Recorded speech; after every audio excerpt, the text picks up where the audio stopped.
ক্ষেত্র প্রসারণ গুণাঙ্ক।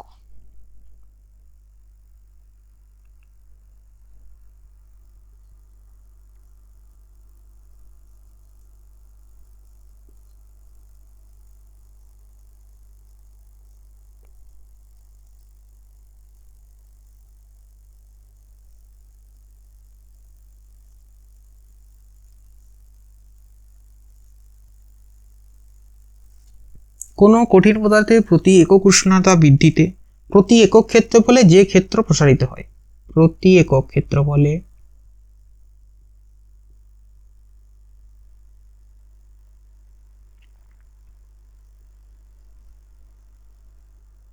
যে ক্ষেত্র প্রসারণ হয়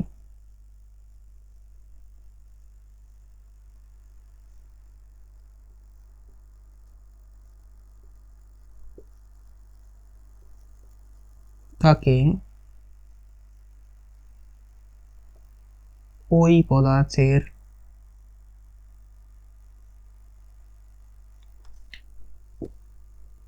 ক্ষেত্র প্রসারণ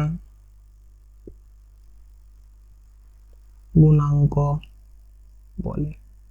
মানে টেম্পারেচার একক চেঞ্জ করব, সেই একক টেম্পারেচার চেঞ্জ করার জন্য তার যে ক্ষেত্রফল ছিল তার থেকে কতটা পরিমাণ আমাদের ক্ষেত্র প্রসারিত হবে সেইটা আমাদেরকে দেখতে হয়। আচ্ছা, এর একক কি হবে? ক্ষেত্র প্রসারণ গুণাঙ্কের একক আর কি বলবো,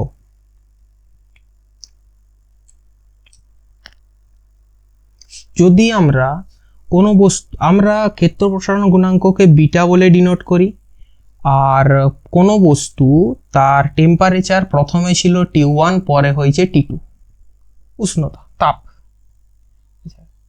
টেম্পারেচার T1 থেকে T2 হয়েছে, আর তার ক্ষেত্র প্রসারিত প্রথমে ছিল S1 পরে হয়েছে S2, S1 থেকে বৃদ্ধি পেয়েছে আর কি, মানে এই ক্ষেত্রফল ছিল, এর থেকে বৃদ্ধি হয়েছে একটু।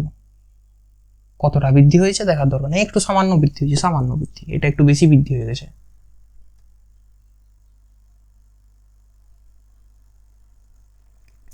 তখন আমরা বিটা মানে ক্ষেত্র প্রসারণ গুণাঙ্ক সমান কি দেখব, S2 বড়টা, এটা বৃদ্ধি পেয়ে হয়েছে বড়, minus S1 divided by S1 into T2 minus T1, T2 minus T1, T2 বেশি T1 কম, এই কম থেকে বেড়েছে টেম্পারেচার, এরও কি ক্ষেত্রফল কম ছিল, কম থেকে বৃদ্ধি পেয়েছে। আচ্ছা হ্যাঁ, এর এককটা লেখা হয়নি না, degree Celsius to the power -1, Fahrenheit to the power -1, kelvin to the power -1, sorry degree Fahrenheit. এই হচ্ছে ক্ষেত্র প্রসারণ গুণাঙ্ক।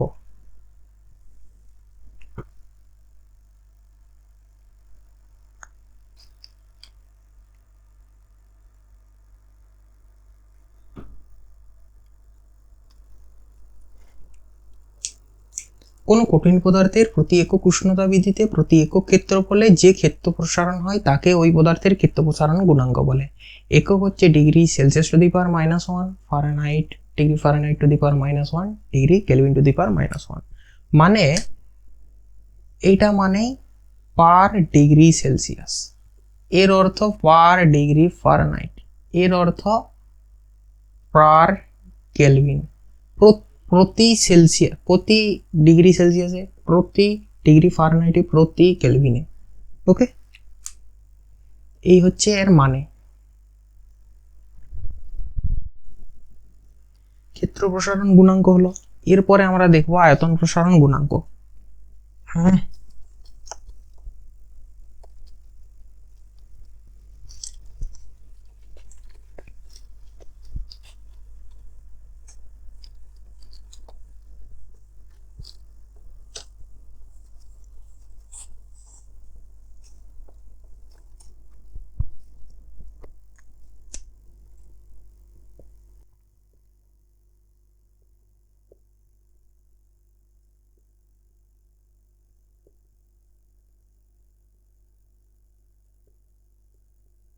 আয়তন প্রসারণ গুণাঙ্ক।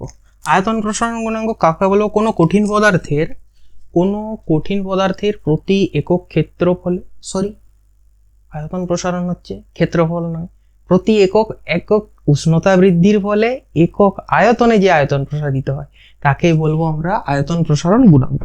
তাহলে আরেকবার বলা হোক, কোনো একক আয়তনের মানে কোনো পদার্থের 1 ডিগ্রি বা একক উষ্ণতা বৃদ্ধিতে তার আয়তনের তার একক আয়তনে যে পরিমাণ আয়তন পরিবর্তিত হয় বা আয়তন বৃদ্ধি ঘটে বা আয়তন প্রসারিত হয় তাকেই আমরা কি বলবো, আয়তন প্রসারণ গুণাঙ্ক।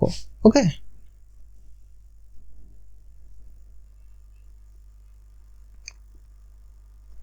কোনো কঠিন পদার্থের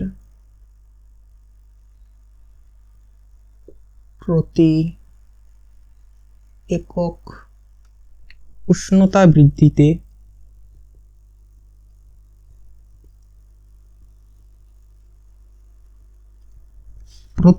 কোনো কঠিন পদার্থের প্রতি একক উষ্ণতা বৃদ্ধিতে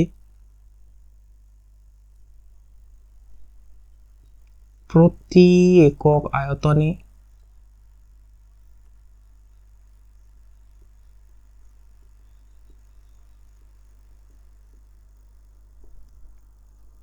যে আয়তন প্রসারণ হয় তাকে আয়তন প্রসারণ গুণাঙ্ক বলে। আচ্ছা, আয়তন volume gamma, sorry not in this case, gamma.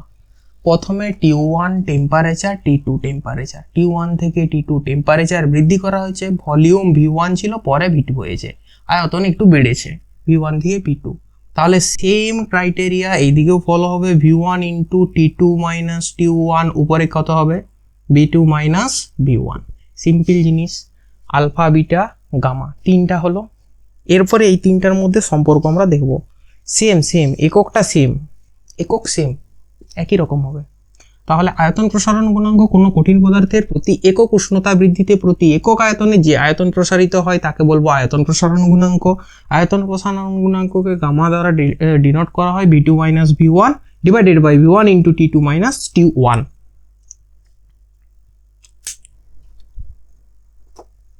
আচ্ছা,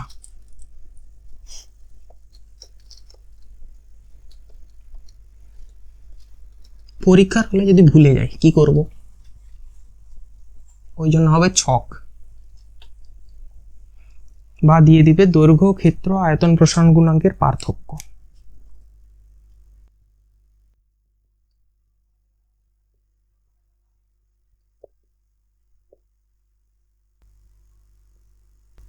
দৈর্ঘ্য প্রসারণ গুণাঙ্ক, ক্ষেত্র প্রসারণ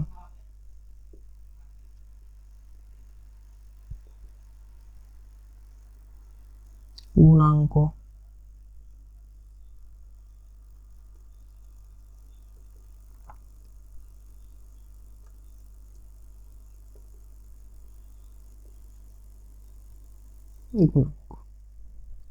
দৈর্ঘ্য প্রসারণ গুণাঙ্ক, ক্ষেত্র প্রসারণ গুণাঙ্ক, আয়তন প্রসারণ গুণাঙ্ক, তিন প্রকার গুণাঙ্ক। আচ্ছা, তিনটার ভিতরে ডিভাইডেন্ট ভাগ করে দিই। আচ্ছা, একক উষ্ণতা বৃদ্ধিতে প্রতি একক উষ্ণতা বৃদ্ধিতে যে দৈর্ঘ্য প্রসারণ হয় তাকে দৈর্ঘ্য প্রসারণ গুণাঙ্ক বলে। আচ্ছা, এখানে কি লিখব, একক প্রতি একক উষ্ণতা বৃদ্ধিতে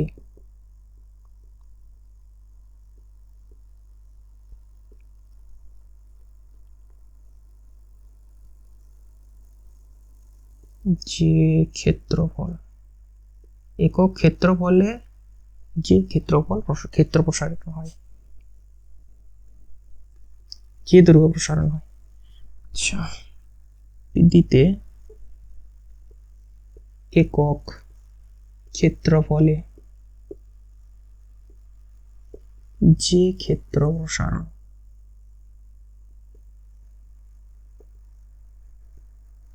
হয় তাকে ক্ষেত্র প্রসারণ গুণাঙ্ক বলে।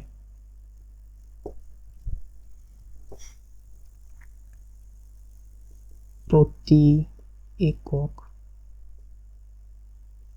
উষ্ণতা বৃদ্ধিতে একক আয়তনে যে আয়তন প্রসারণ হয় তাকে আয়তন প্রসারণ গুণাঙ্ক বলে। আচ্ছা, দৈর্ঘ্য ক্ষেত্র আয়তন 2 number denoted by alpha, denoted by beta, আচ্ছা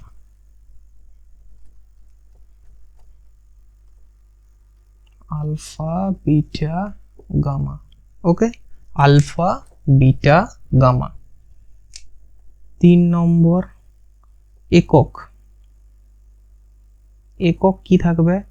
পার degree Celsius, per degree Fahrenheit, per Kelvin. Okay, same case, per degree Celsius, per degree Fahrenheit, per Kelvin, per degree Celsius, per degree Fahrenheit, per Kelvin. এই হচ্ছে একক। Alpha beta gamma দৈর্ঘ্য প্রসারণ গুণাঙ্ক, ক্ষেত্র প্রসারণ গুণাঙ্ক, আয়তন প্রসারণের বিধির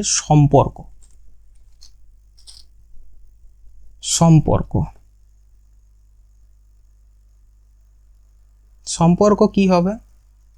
আলফা মানে কি? দৈর্ঘ্য প্রসারণ গুণাঙ্ক সমান বিটা বাই 2 মানে ক্ষেত্র প্রসারণ গুণাঙ্ক বাই 2 সমান গামা বাই 3 মানে আয়তন প্রসারণ গুণাঙ্ক বাই 3।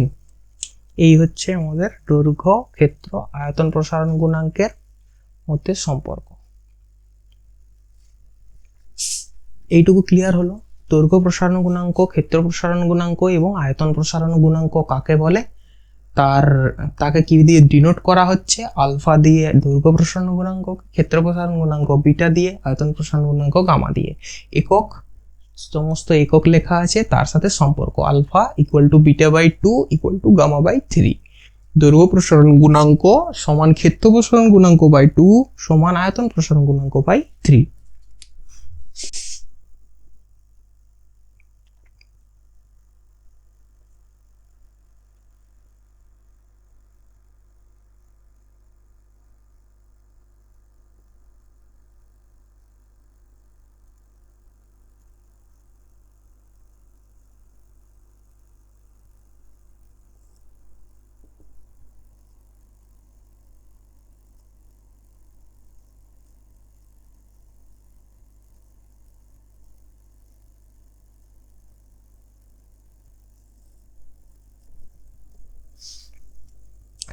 এইটা ইম্পর্টেন্ট আছে, এটা পরীক্ষায় পড়ে, মাধ্যমিক পরীক্ষায়, অন্যান্য পরীক্ষায় নয়।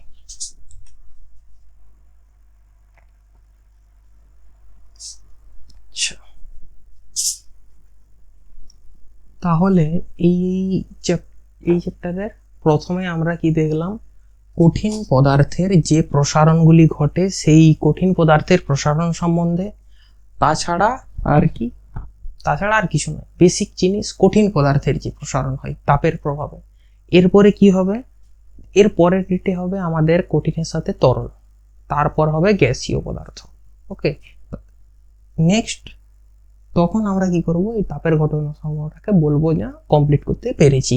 আজকে শুধুমাত্র স্টার্ট হয়েছে তাপের ঘটনা সমূহ সম্পর্কে সাধারণ বা একবারে সম্যক জ্ঞান। কঠিনের ক্ষেত্রে কি হয় না, কঠিনটা প্রসারিত হয়। কঠিনের আকার আছে, আয়তনও আছে, ঠিক আছে। তরলের কি আছে, আকার আয়তন কেমন, যে পাত্রে রাখবে সেই পাত্রেরই আকার ধারণ করবে, কিন্তু তরলের একটা আয়তন আছে। গ্যাস আকার সেম কেস, গ্যাসের যে পাত্রে রাখবে সেই পাত্রেরই আকার ধারণ করবে। ওকে, সিম্পল কেস আছে। যার আকার আয়তন আছে তার আকার আয়তন পরিবর্তন হয়। আয়তনের পরিবর্তনটা মানে যে আয়তন ছিল সেই আয়তনের সাপেক্ষে যে পরিবর্তন সেইটাকে বলবো আয়তন প্রসারণের গুণাঙ্ক। সেই টেম্পারেচার বৃদ্ধির ক্ষেত্রে, এক্ষেত্রে যখন ক্ষেত্রফলের পরিবর্তন হবে তাকে বলবো আমরা ক্ষেত্র প্রসারণ গুণাঙ্ক। আর যদি দৈর্ঘ্যের পরিবর্তন হয় তখন আমরা বলবো দৈর্ঘ্য প্রসারণ গুণাঙ্ক। আচ্ছা, তাহলে আজকে এই পর্যন্তই থাক। নেক্সট ক্লাস আমরা পরের দিন স্টার্ট করব।